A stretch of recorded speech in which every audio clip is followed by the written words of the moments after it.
Jake Martinez pressed his face against the cold metal wall as the ship shook again. Red lights flashed everywhere. People were shouting. The alarm was so loud it hurt his ears. "All crew to emergency stations." Captain Lisa Reynolds' voice came through the speakers. She sounded worried. Jake was small for a soldier. He was only 5 feet and 6 inches tall.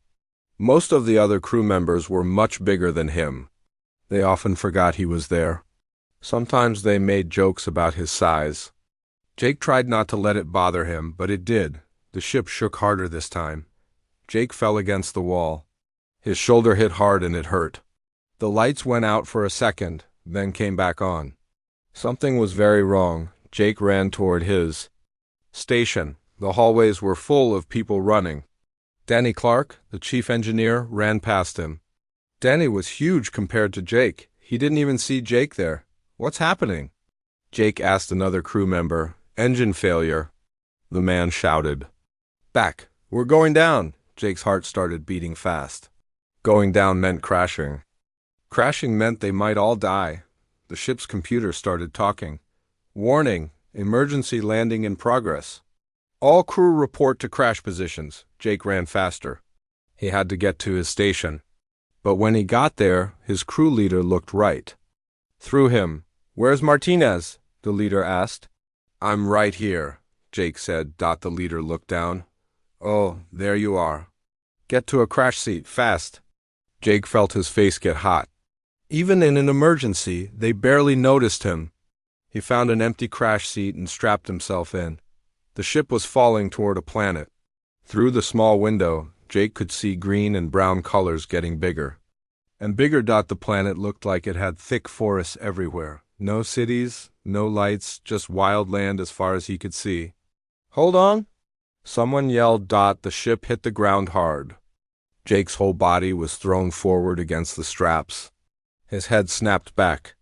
Everything went black for a moment. When Jake woke up, his head hurt. There was smoke everywhere. The crash seat was broken. He could hear people calling for help. Some were crying. Some were not making any sound at all. Jake unstrapped himself and stood up. His legs felt weak.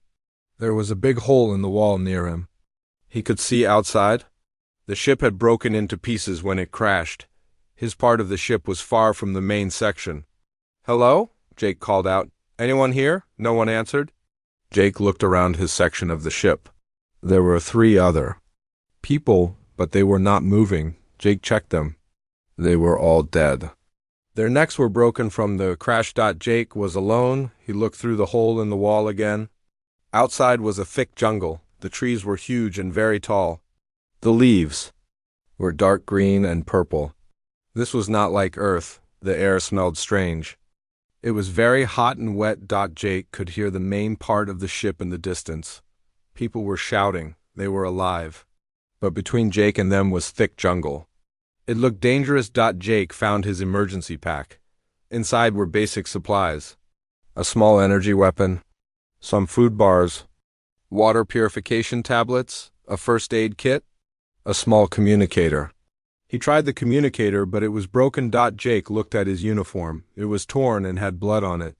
His left arm had a long cut. It was not deep, but it was bleeding. He used the first aid kit to clean it and put a bandage on it. The jungle outside made strange sounds. There were calls from animals Jake had never heard before. Some sounded very big. Some sounded dangerous. Jake knew he had 2 choices. He could stay in the broken ship and wait for rescue, or he could try to reach the main crash site where the other survivors were. If he stayed, he might be safe from the jungle animals. But what if no rescue came? What if the other survivors left without him? What if something in the jungle found him anyway? If he left, the jungle might kill him. But at least he would be trying to get back to his crew. Jake made his choice. He would go through the jungle. He put on his pack and picked up his weapon. The energy weapon was small, made for humans his size. It would not stop a big predator, but it was better than nothing. Jake stepped through the hole in the ship's wall. His boots touched alien ground for the first time. The soil was soft and dark. Strange insects buzzed around his head. The air was so thick and wet it was hard to breathe. Jake started walking toward where he thought the main crash site was. He had to push through thick vines and bushes. The plants had thorns that caught on his uniform. Some of the leaves were as big as his whole body. After walking for an hour, Jake stopped to rest. He was already tired. The jungle was much harder to walk through than he thought. And he was starting to realize something scary. He was being watched. Jake could not see anything, but he felt eyes on him. Something in the jungle was following him, something big. Something that moved without making sound. Jake tried to walk faster, but the jungle was too thick. Behind him, a branch broke. Jake spun around with his weapon ready. He saw nothing. But something was definitely there. Jake's hands started to shake. He was small. He was alone. And something dangerous was hunting him. He did not know that 12 feet above him, hidden in the thick leaves, something was watching every move he made.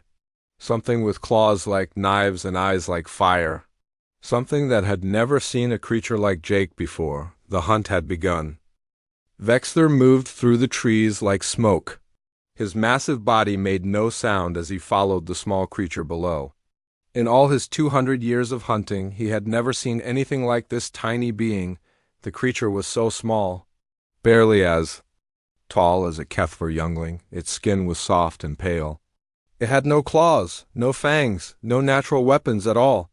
It should have been dead within minutes of entering his hunting grounds, but it was still alive. Vexter watched as Jake stopped again. The small creature looked around with wide eyes. It was afraid, but it kept moving forward. Most prey animals would hide when they felt a predator near. This one kept going toward its goal. Interesting. Jake pushed through another wall of thick vines. His hands were bleeding now from the thorns.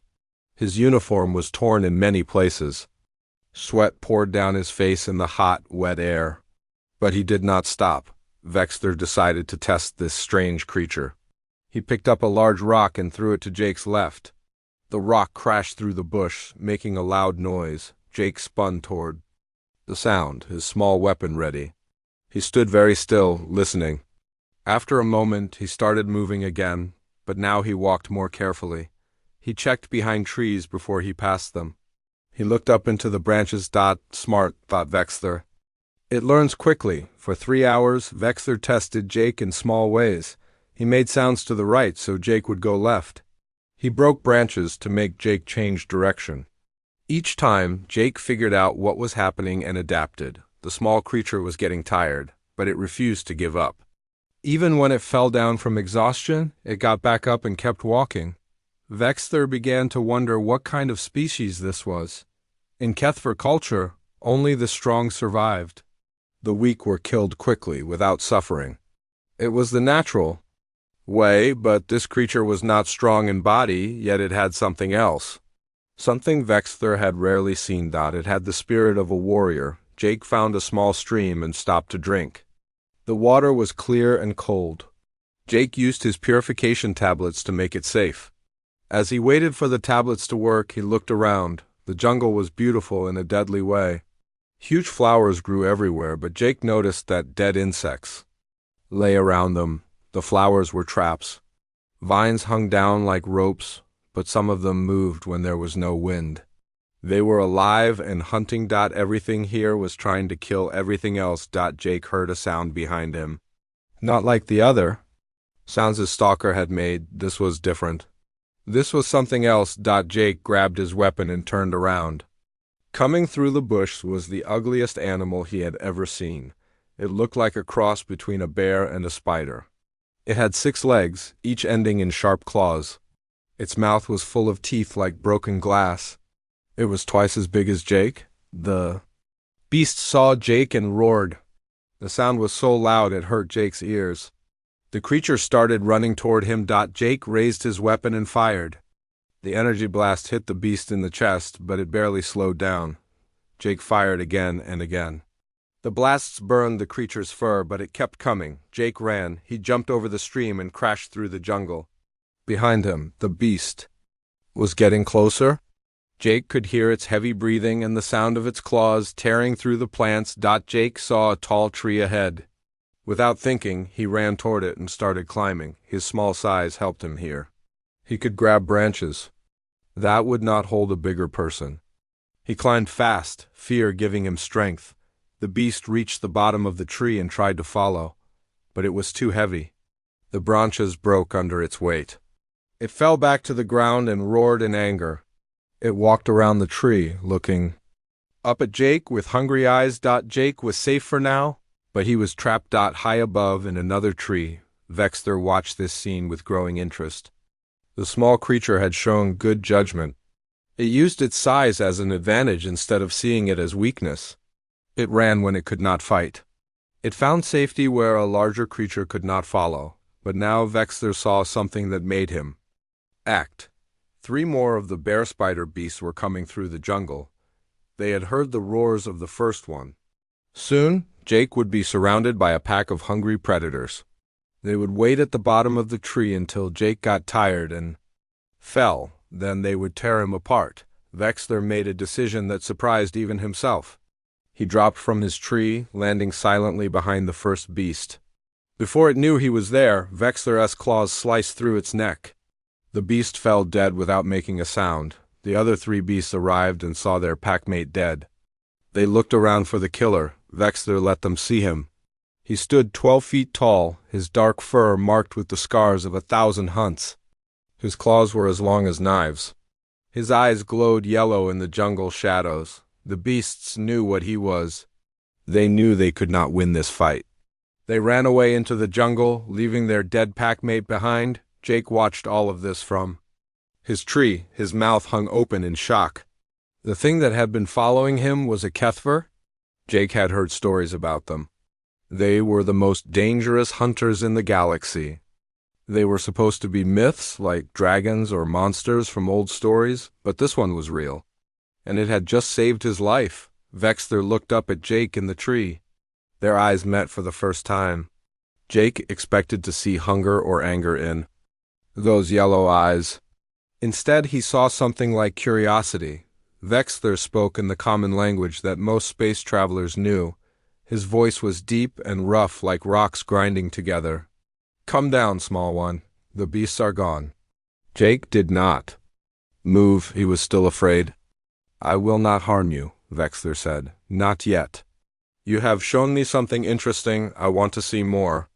Jake slowly climbed down from the tree. When he reached the ground, he stood as tall as he could. Even so, he only came up to Vexter's chest. The Kethver was huge, covered in muscle and scars. His claws could cut Jake in half with one swipe, but Jake did not run. He looked up at Vexter with steady eyes. "Thank you," Jake said. His voice only shook a little. Vexter tilted his head. "You do not beg for your life. You do not try to bargain with me. Why?" Jake thought for a moment. Would it work? Vexter made a sound that might have been laughter. No, it would not. Then why waste time? Jake said. For the first time in decades, Vexter was impressed by prey. This small creature had courage, real courage. Not the foolish bravery of youth, but the quiet strength of someone who faced death and did not flinch. "What are you called?" "Small warrior?" Vexter asked. "Jake Martinez. I am Vexter of the Blood Moon clan. I have been hunting for 200 years. I have never met prey like you." Jake straightened his shoulders. "I'm not prey." Vexter's eyes glowed brighter. "Prove it." Jake stared up at the massive hunter. Vexter's yellow eyes seemed to look right through him. The Kethver's claws caught the light that came through the jungle leaves. Each claw was longer than Jake's fingers. "How do I prove it?" Jake asked. Vexter pointed deeper into the jungle. "There is a place where young Kethver go to prove they are ready to hunt. We call it the trial ground. If you can survive one night there, I will consider that you are not prey." Jake looked in the direction Vexter pointed. The jungle got darker and thicker that way. Strange sounds came from those shadows. Sounds that made Jake's skin crawl. "And if I don't survive?" Jake asked. "Then you were prey after all," Vexter said simply. Jake nodded. He had no choice. If he said no, Vexter would probably kill him right here. If he said yes, he might die in the trial ground. But at least, he would have a chance. "I'll do it," Jake said. Vexter made that grinding sound again. Jake was starting to think it was laughter. Good, but first, you must understand the rules. In the trial ground, everything will try to kill you. The plants, the animals, even the ground itself. You may use any weapon you find. You may hide, run, fight, or trick your enemies. But you must survive until the sun rises again. Jake checked his small weapon. It still had power, but not much. It would not last long in a place where everything wanted him dead. One more thing, Vexter said.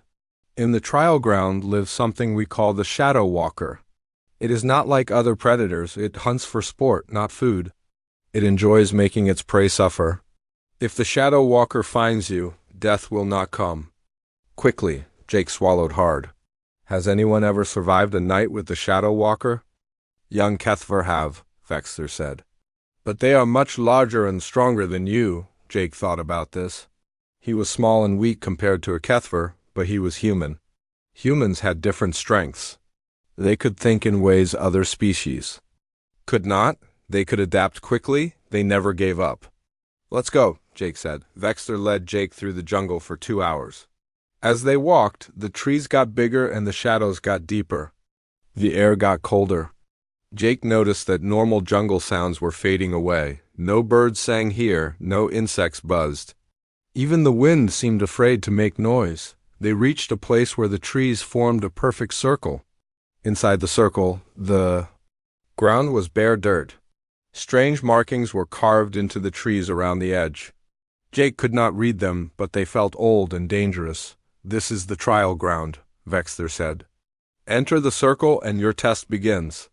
I will return when the sun rises. If you are still alive, you will have earned my respect. Jake stepped into the circle. As soon as his feet touched the dirt, he felt something change. The air got thicker, the shadows got darker. Something was watching him from those shadows. Vexter turned and walked away. Soon, Jake could not see or hear him anymore. Jake was alone in the most dangerous place on the planet. Jake looked around the circle. It was about 50 feet across. The dirt was hard-packed, like many feet had walked here over the years. In the center was a pile of old bones. Some looked like they came from animals. Others looked like they might have come from Kethve. Jake walked to the edge of the circle and examined the carved markings. They seemed to tell a story about ancient hunts and trials. Jake could not understand the words, but the pictures were clear enough. Many creatures had died here. The sun was starting to set. Soon it would be completely dark. Jake needed to prepare. First, Jake gathered dry wood from just outside the circle. Fire would give him light and might scare away some predators. He used his weapon on its lowest setting to start a small fire near the center of the circle. Next, Jake looked for anything he could use as a weapon. Among the bones, he found the skull of some large predator. It was heavy and had sharp edges. Not much, but better than nothing. As darkness fell, Jake heard the first sounds from outside the circle. Something was moving in the bush. Something big enough to make the ground shake when it walked. Jake fed more wood to his fire. The flames grew higher, casting dancing shadows on the trees around him. In those shadows, Jake thought he saw shapes moving. Shapes that looked almost like people, but wrong somehow. Then he heard the laugh. It was not a human laugh or even an animal sound. It was the sound of something that enjoyed causing pain, something that found death funny. The laugh seemed to come from everywhere at once. The Shadow Walker had found him. Jake gripped the bone club tighter. His fire seemed smaller now, like the darkness was pushing against it. The temperature dropped until Jake could see his breath. Little human, a voice whispered from the shadows. You smell like fear. Jake turned toward the voice but saw nothing. The voice came again from a different direction. Your friends crashed in the jungle. I found some of them. They screamed so beautifully before they died. Jake's heart pounded. The Shadow Walker was lying. It had to be lying. But what if it was not? I can smell your thoughts, the voice said. You wonder if your crewmates are safe. You wonder if you made the right choice coming here. You wonder if you will ever see home again. Jake said nothing. He slowly turned in a circle, trying to keep the fire between him and wherever the voice was coming from. "You are so small," the Shadow Walker continued. "So weak. Why do you even try to survive? It would be easier to just give up. Let me end your suffering quickly." That was when Jake realized something important. The Shadow Walker was still hiding. In the darkness, it was not attacking him directly. Maybe it could not enter the circle. Maybe the fire was protecting him. Or maybe it was just playing with him, but if it was just playing, that meant Jake had time to think. And thinking was what humans did best. Jake looked at the bone pile again. This time he noticed something he had missed before. The bones were arranged in a pattern. Not random like he first thought, but organized. Like they had been placed there on purpose. Jake studied the pattern more carefully. It looked like a map. Or maybe instructions. The bones formed lines that pointed to different parts of the circle's edge. Jake followed one line with his eyes. It pointed to a tree that looked different from the others. This tree had no bark on one side, like something had clawed it off. In the bare wood, Jake saw more carved markings. Jake moved closer to the tree, keeping his fire between him and the shadows. The markings on the tree were clearer than the ones he had seen before. They showed a small figure fighting a large shadow. In the final picture, the small figure was holding something bright, and the shadow was running away. "Clever little human," the Shadow Walker whispered. "But those old stories will not save you. I have grown stronger since those markings were made. I have learned new ways to hunt." Jake ignored the voice and kept studying the markings. In the picture, the small figure was not holding a weapon. It was holding what looked like a torch, but not just any torch. The flame was drawn in a special way, with specific symbols around it. Jake looked back at his fire. Then he looked at the bone pile again. Suddenly he understood. The bones were not just a map. They were ingredients. Jake began collecting specific bones from the pile: a skull with horns, a long bone with strange ridges, a curved bone that looked like it came from something's spine. According to the markings, these bones would make his fire burn differently. As Jake worked, the Shadow Walker's voice got angrier. "What are you doing, little human? Those are just old bones. Dead things. They cannot help you." Jake did not answer. He placed the bones around his fire in the exact pattern shown in the tree markings. Then he fed the fire with a special kind of wood he found at the edge of the circle. Wood that was black and smooth like stone. The fire changed.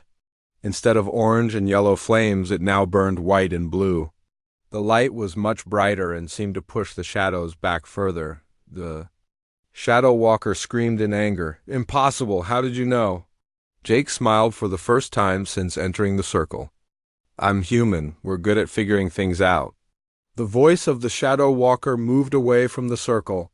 It was no longer whispering. Now it was shouting from somewhere far in the jungle. "This is not over, little human. I will find another way. I will have you before the sun rises." Jake fed more black wood to his special fire. The white flames grew even brighter. He was safe for now, but the night was far from over. Jake sat by his white fire and waited. The Shadow Walker had gone quiet, but Jake knew it was still out there. Creatures like that did not give up easily. It was planning something new. The night was only half over. Jake had to stay alert until sunrise. Around midnight, Jake heard new sounds from the jungle. Not the Shadow Walker this time. These sounds were different. Mechanical buzzing, like giant insects, but also the sound of energy weapons firing. Jake stood up and listened more carefully. Someone was fighting out there. The energy weapons sounded like the ones his crew used. His people were alive and they were in trouble. Jake looked at his fire. If he left the circle, the Shadow Walker might get him. But if he stayed, his crewmates might die. Then Jake heard a scream, a human scream. A woman's voice. Jake made his choice. He grabbed a burning piece of the black wood to use as a torch. The white flames would give him some protection outside the circle. Then he ran toward the sounds of battle. Jake crashed through the jungle, following the sounds of fighting. His torch lit the way, but also made him easy to see. He did not care. His friends needed help. Jake reached a small clearing where the sounds were loudest. What he saw there made his blood freeze. Giant insect creatures filled the clearing. They looked like ants, but they were as big as cars. Their skin was black and shiny like metal. They had too many legs and eyes like red jewels. Their mouths were full of cutting teeth. In the middle of the clearing, 3 of Jake's crewmates were trapped behind a fallen tree. Captain Lisa Reynolds was there, along with Danny Clark and a woman named Kelly Brooks. They were firing their weapons at the giant insects, but there were too many of them. One of the insects grabbed Kelly with its front legs. She screamed as it lifted her toward its mouth. Jake did not think. He just acted. He ran into the clearing, waving his torch and yelling as loud as he could, "Hey!" Over here, the insects turned toward him. Their red eyes reflected his torchlight. They made angry clicking sounds with their teeth. Jake threw his torch at the insect holding Kelly. The white fire hit the creature in the face. It screamed and dropped Kelly, shaking its head to put out the flames. "Jake!" Captain Reynolds shouted. "What are you doing here? Where have you been?" "Long story," Jake yelled back. "We need to get out of here." But the insects were surrounding them now. There were at least 20 of them. Jake and his crewmates had nowhere to run. That was when Vexthor appeared. The massive Kethver dropped from the trees like a falling boulder. He landed on top of one of the insects and crushed it flat. His claws tore through another insect's shell like it was paper. "Scarven!" Vexthor roared. "The swarm has come!" Jake had heard of the Scarven before. They were one of the most dangerous species in the galaxy. They traveled in huge swarms, eating everything in their path. Entire planets had been stripped bare by them. Vexthor fought like a force of nature. His claws and teeth ripped through the insects, but more kept coming. Even his incredible strength was not enough against so many enemies. "There are too many," Captain Reynolds called out. "We need to retreat." "Where?" Danny shouted back. "They're everywhere." Jake looked around the clearing.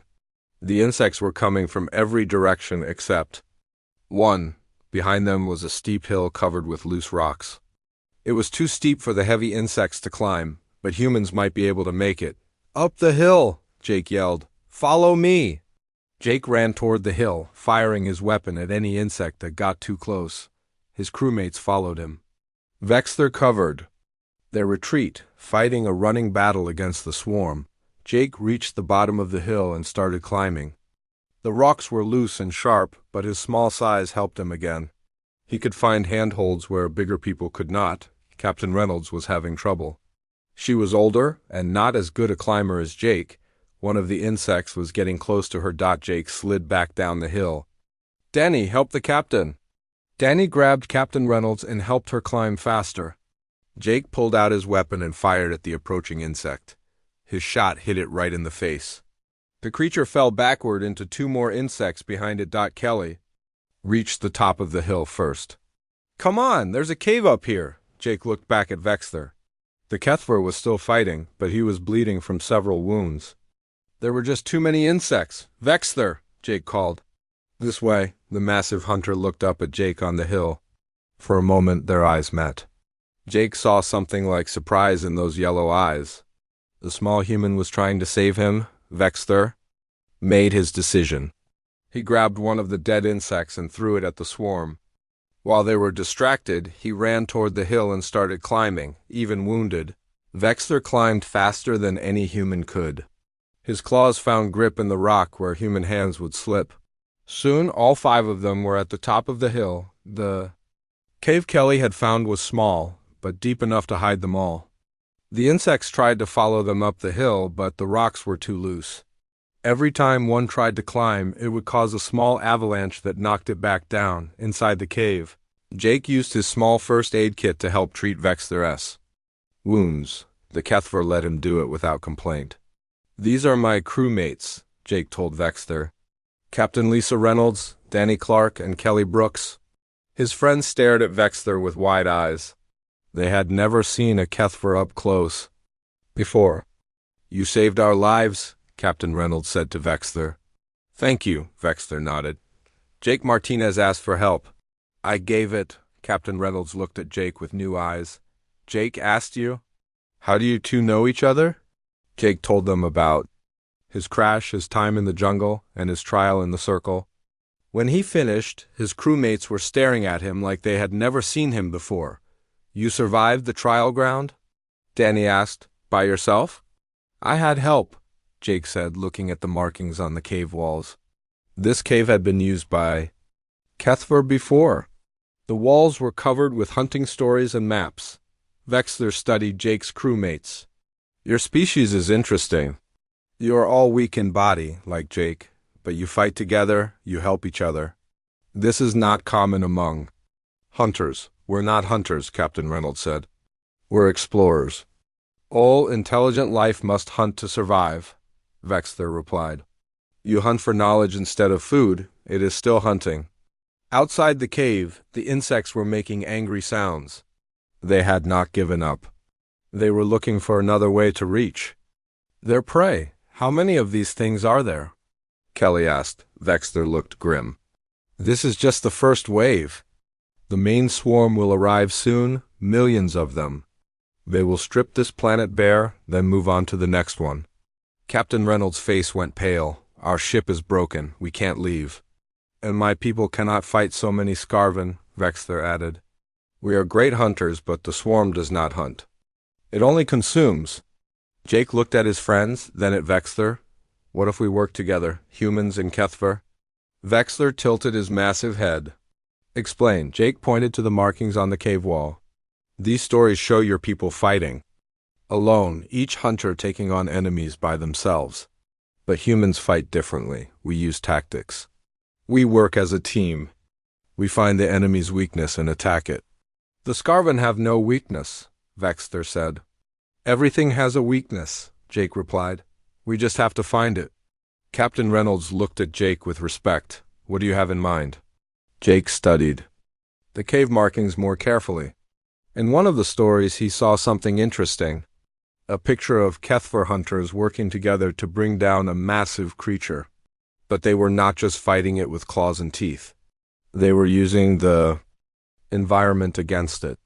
"The swarm is strong because it moves together," Jake said. "But that's also its weakness. If we can break up their formation, make them fight in smaller groups, your people might have a chance." Vexler's eyes glowed brighter. "You think like a tactician, not just a warrior, but a war planner. This is rare among any species." Jake felt a warm feeling in his chest. For the first time in his life, someone valued his mind more than his size. "Will your people listen to a human?" Jake asked. Vexler made his grinding laugh sound. "After tonight, they will listen to you, Jake Martinez. You have proven you are not prey. You are a hunter, a small hunter, but a hunter nonetheless." Outside, the sounds of the insects were getting louder. "More of them were coming. We need to move soon," Captain Reynolds said. "This cave won't hide us forever," Jake nodded. "Then let's go find your people, Vexler. It's time to plan a war." Vexler led them through secret paths in the jungle that only the HFY knew. These paths were hidden from the Scarven swarm. As they walked, Jake could hear the insects destroying the forest behind them. The HFY village was built high in the trees.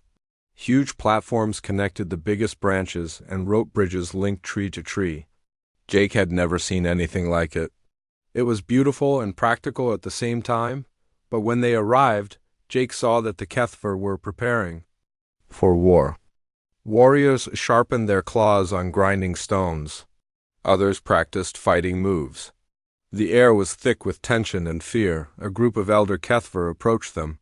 The leader was even bigger than Vexler, with white fur and scars covering his entire body. His name was Karthek, and he was the clan chief. "Vexler," Karthek said in his deep voice, "you bring strangers to our sacred village. And one of them is the small creature you were hunting." "The hunt is over," Vexler replied. "Jake Martinez has proven himself in the trial ground.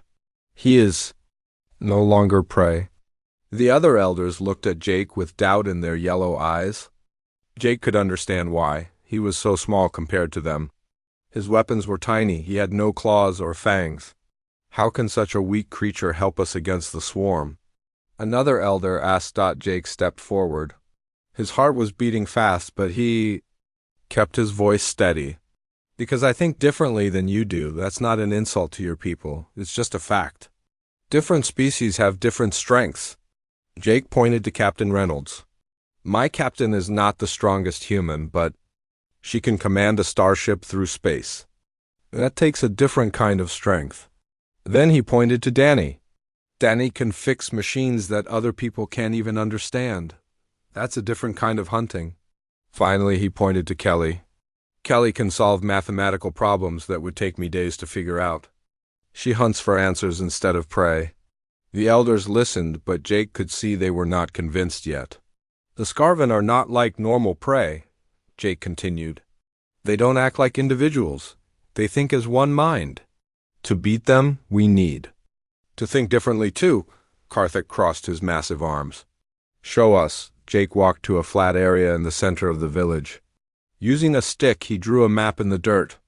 The map showed the jungle, the Kethver village, and the crash site where his ship went down.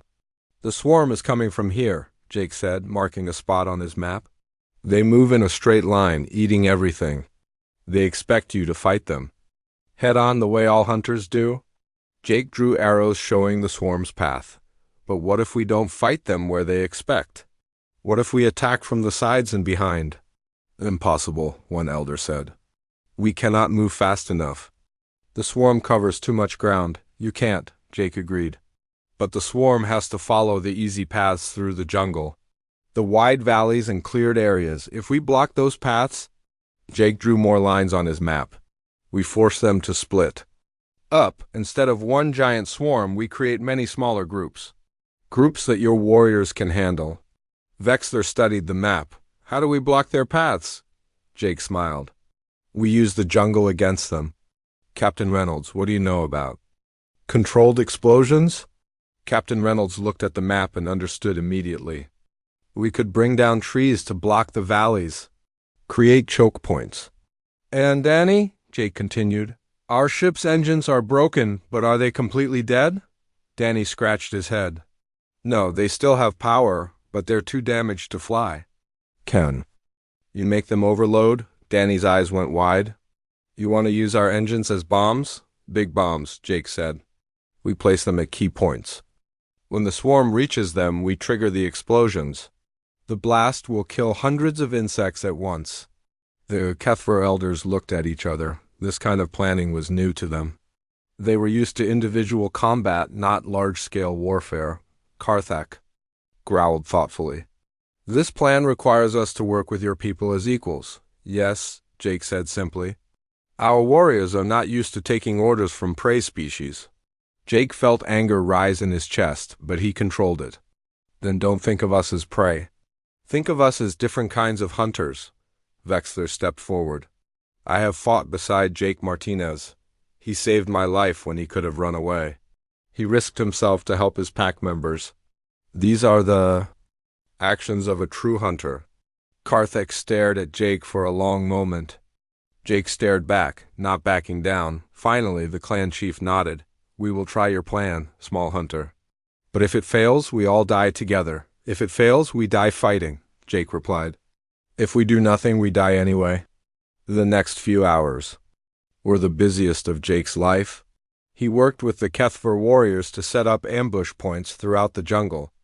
Captain Reynolds and her crew used their engineering skills to place explosive charges at strategic locations. Kelly used her mathematical abilities to calculate exactly when and where to trigger each explosion for maximum effect. Danny rigged the ship's engines to overload on command. Vexler became Jake's partner in planning the battle. The massive hunter's knowledge of the jungle combined with Jake's tactical thinking created a plan that neither could have made alone. As the sun began to set, scouts reported that the main swarm was approaching. The sky grew dark with flying insects. The ground shook with the movement of millions of creatures. Jake stood on a high platform with Vexler and the other war leaders. Through the trees, he could see the leading edge of the swarm. It was like watching a black tide roll across the land, destroying everything in its path. Remember, Jake said into his communicator, wait for my signal. Let them get deep into the valley before we spring the trap. The swarm entered the main valley, following the path Jake had predicted. Thousands of insects moved together like one enormous creature. Their clicking and buzzing filled the air. Jake watched until half the swarm was in the killing zone. Then he gave the signal, "Now!" Explosions erupted throughout the valley. Trees crashed down, blocking escape routes. Danny's engine bombs created massive craters that swallowed hundreds of insects at once. The unified swarm broke apart. Just as Jake had planned, smaller groups of insects scattered in all directions, confused and separated from the main force. That was when the HFY attacked. Jake had never seen anything like it. The massive hunters moved through the jungle like shadows, appearing wherever the insects were weakest. Their claws and teeth tore through the enemy with deadly efficiency, but the plan was not perfect. Some groups of insects were still too large for the HFY to handle.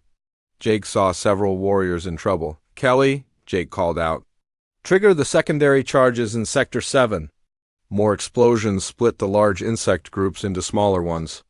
The HFY warriors rallied and pressed their attack. The battle lasted all night. By dawn, the great swarm was broken. Thousands of insects lay dead throughout the jungle. The survivors fled in small groups, no longer a threat to the planet. Jake sat on a fallen tree, exhausted. His small body was not made for this kind of stress. But he felt something he had never felt before. He felt like he belonged. Vexter approached him. The massive hunter was covered in insect blood and breathing heavily. "It is done," Vexter said. "The swarm is defeated." Jake nodded. "Your people fought amazingly. I've never seen warriors like that." "And I have never seen tactics like yours," Vexter replied. "You turned our individual strength into group power. This is a skill we did not know we needed." Karthik walked over to them. The clan chief looked at Jake with new respect. "Small hunter," he said formally, "you have saved our people and our world. The clan owes you a debt that can never be repaid." Jake stood up, trying to look dignified despite his exhaustion. "I don't want payment, I just want my friends to be safe." Karthik made the grinding sound that passed for HFY laughter. "Spoken like a true hunter. You think of your pack before yourself." The clan chief turned to address all the gathered. "Warriors, from this day forward, Jake Martinez is no longer an outsider. He is HFY by deed, if not by birth. He is our pack brother." The warriors roared their approval. The sound echoed through the jungle like thunder. Later, as Jake and his crew prepared to leave in a rescue ship that had finally arrived, Vexter pulled him aside. "This will not be our last hunt together," the massive hunter said. "There are other threats in the galaxy. Other battles to fight." Jake smiled. "I'd like that. But next time, maybe we can plan it better." Vexter made his laughing sound. "Next time, small brother, you will not need to prove yourself. You will lead from the beginning." Jake looked up at his new friend. For the first time in his life, he did not feel small. He felt exactly the right size for who he was meant to be. As their ship lifted off from the jungle planet, Jake watched the HFY village disappear into the trees. Captain Reynolds sat down beside him. "You know," she said, "when we get back to Earth, you're going to be famous. The man who allied with the HFY. The human who saved an entire world." Jake shook his head. "I didn't save it alone. It took all of us working together." Captain Reynolds smiled. "That's why you're going to be a great leader someday, Jake. You understand that real strength comes from bringing out the best in others." Jake looked out at the stars ahead of them. Somewhere out there, Vexter was right. There would be other battles, other challenges. But now Jake knew something he had not known before. He was not too small for this universe. He was exactly what it needed.